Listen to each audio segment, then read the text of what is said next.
So you have a patient that comes in with a cystic lesion that was found of the pancreas, either incidentally on imaging, or maybe they have some sort of symptoms, obstructive symptoms, okay, or symptoms, okay. First question that needs to be determined is this a high risk stigmata lesion? All right. And the features for high risk stigmata are obstructive jaundice with a pancreatic lesion. Okay. The other features are enhancing mural nodules greater than or equal to 5 millimeters, and the main pancreatic duct being greater than 10 millimeters. These are your high risk stigmata features. If the answer to this is no, they don't have any of these features, okay, then the next question you ask is, well, are there any worrisome features then? Worrisome features, okay. These include, is there any pancreatitis? Is the cyst size overall greater than 3 centimeters? Are there any enhancing mural nodules at all? Is there thick walled, the cyst walls thickened cyst walls? And is the main pancreatic duct, is it 5 to 9 millimeters in dilation? Is there any abrupt caliber change of the duct with distal atrophy? Okay. Is there any lymphadenopathy associated on imaging that's seen? Is there an elevated CA19-9 level? And then also, for more of a surveillance feature here, is the cystic growth. Is the growth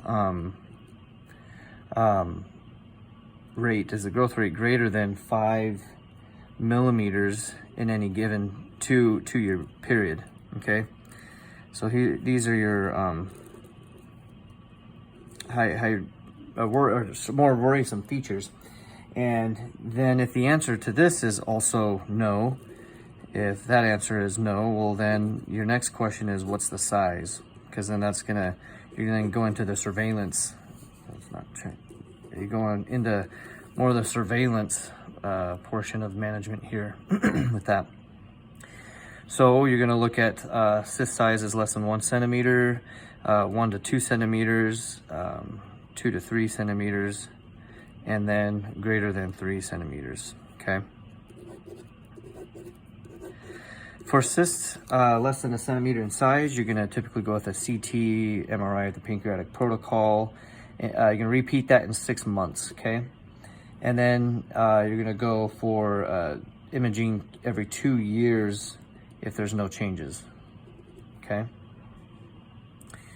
Next, for your cyst sizes 1 to 2 centimeters, you're gonna go with Q6 month, so CT MRI every 6 months for 1 year, okay?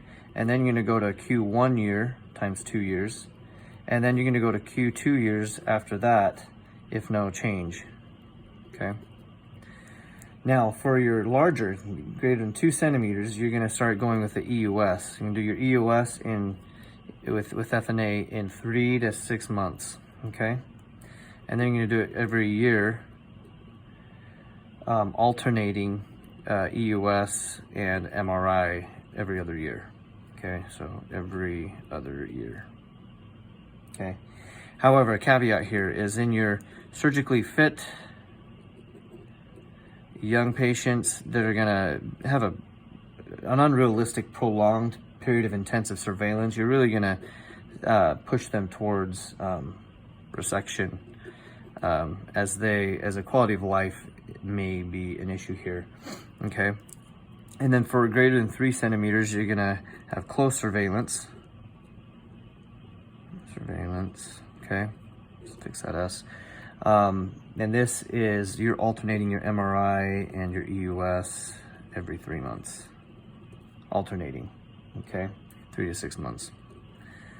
And again, similar with these people, you're gonna strongly push them for resection if they're strong or young and healthy. Now let's go back up here. Say when you're screening for these high-risk stigmata on their imaging, say they do, or rather, sorry, say on here on the worrisome features that they have, they do have these worrisome features here. So the answer is yes, they do have these worrisome features. Your next step is going to be to get an EUS with FNA. Okay.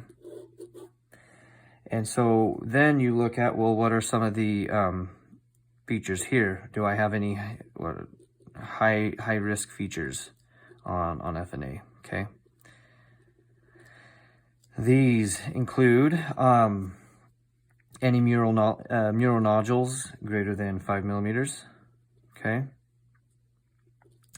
Any main duct involvement. Okay, and what that can look like is any intraluminal mucin or mucin within the duct.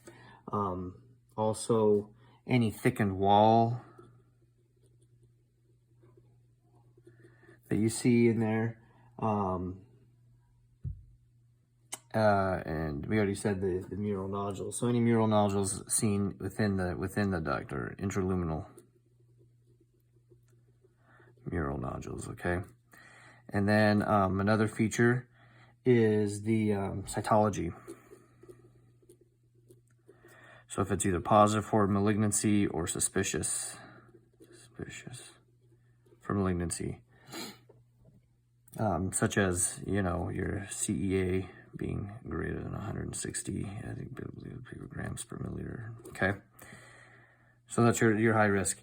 If these are not, if it doesn't have these, well, then you go to this portion of the algorithm. You're gonna go back into the surveillance aspect of everything. But let's say they do. Say they do have these high risk features. You're then gonna point them toward surgery. Okay, which is either a Whipple if it's in the head. For the book talks about ampullary resections. That's really only for adenomas and other things that do not have these. So really for the IPMNs, the ones you're going to be resecting, you're not really going to do an ampullary resection. And then you got your total pancreatectomy for diffuse IPMNs if they're everywhere, or if it's just in the tail, you do a distal pancreatectomy. And then going back up to here, if right at the beginning your assessment shows that yes, they do have these high risk stigmata, then you're going to go straight to surgery.